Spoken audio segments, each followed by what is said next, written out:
Ayah Bunda, jumpa lagi dalam acara Mini Parenting. Dalam acara ini kami akan menyampaikan perihal mendampingi anak-anak yang telah Tuhan anugerahkan kepada Ayah Bunda, khususnya tentang bagaimana mengajarkan seks pada anak. Saya Wahyuni Kristinawati dari Fakultas Psikologi Universitas Kristen Satya Wacana.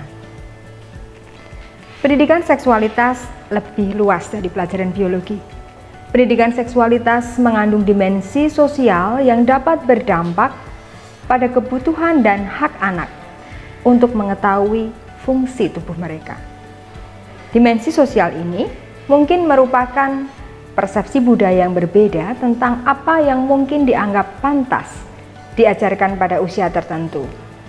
Pertanyaan yang harus kita ajukan bukanlah haruskah anak belajar tentang seksualitas, tetapi bagaimana cara terbaik memberikan bimbingan yang sesuai dengan usia mereka.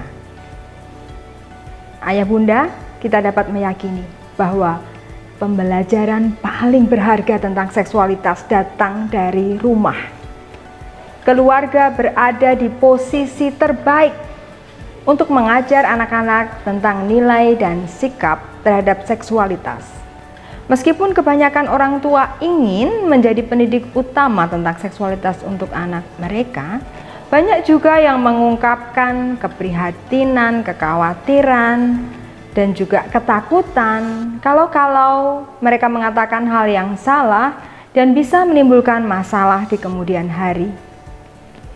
Hendaknya kita selalu ingat bahwa ketika keluarga berbicara dengan terbuka tentang anak-anak tentang hal itu, maka hal itu akan berkontribusi pada meningkatnya kesehatan seksual di kalangan anak muda dan juga akan meminimalkan perilaku seksualitas yang berbahaya atau berisiko.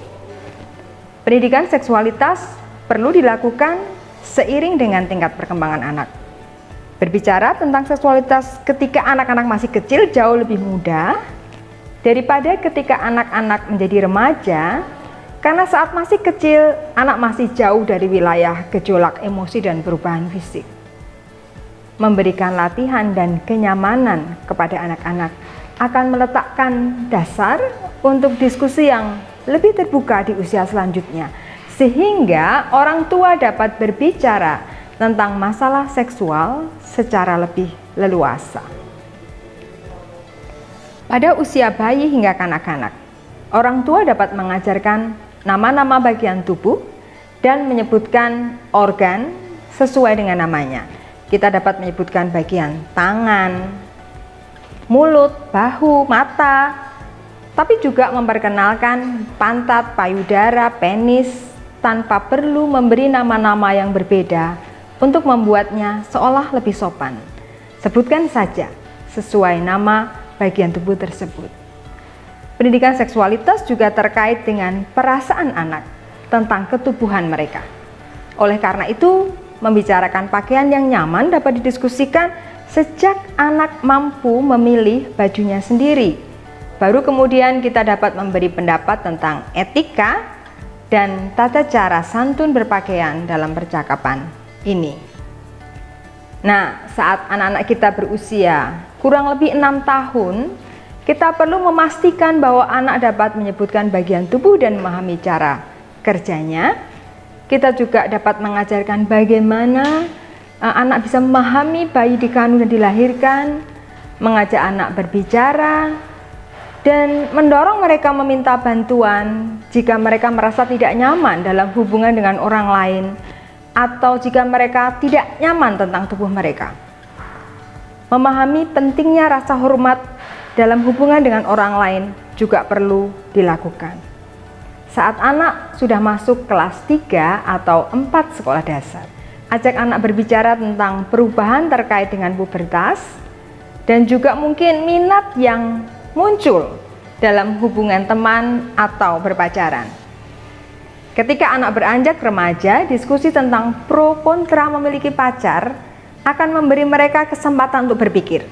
Remaja dapat diajak berbicara tentang efek berpasangan pada hubungan mereka dengan teman sebaya dan juga didorong untuk mempertimbangkan bagaimana memperlakukan satu dengan yang lain secara baik.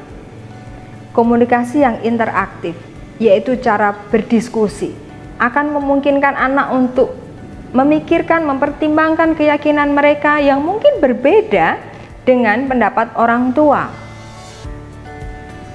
Komunikasi yang memberi peluang pada mereka untuk mengajukan pertanyaan dan juga melibatkan anggota keluarga yang lain adalah strategi yang baik dan dianjurkan untuk dilakukan. Pelajaran pertama dalam pendidikan seksualitas adalah rumah.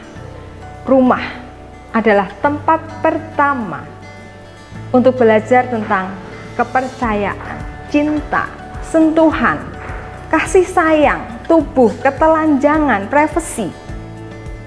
Kehidupan sehari-hari dalam rumah memberi banyak kesempatan untuk mempelajari informasi, nilai, dan sikap dari keluarga. Idealnya anak mampu dan mau untuk berbicara dengan orang tua atau mungkin pengasuh dan juga mengajukan pertanyaan tentang seks. Pelajaran kedua tentang pendidikan seksualitas adalah kehidupan sekolah. Sangat banyak interaksi di sekolah yang berhubungan dengan wilayah seksual.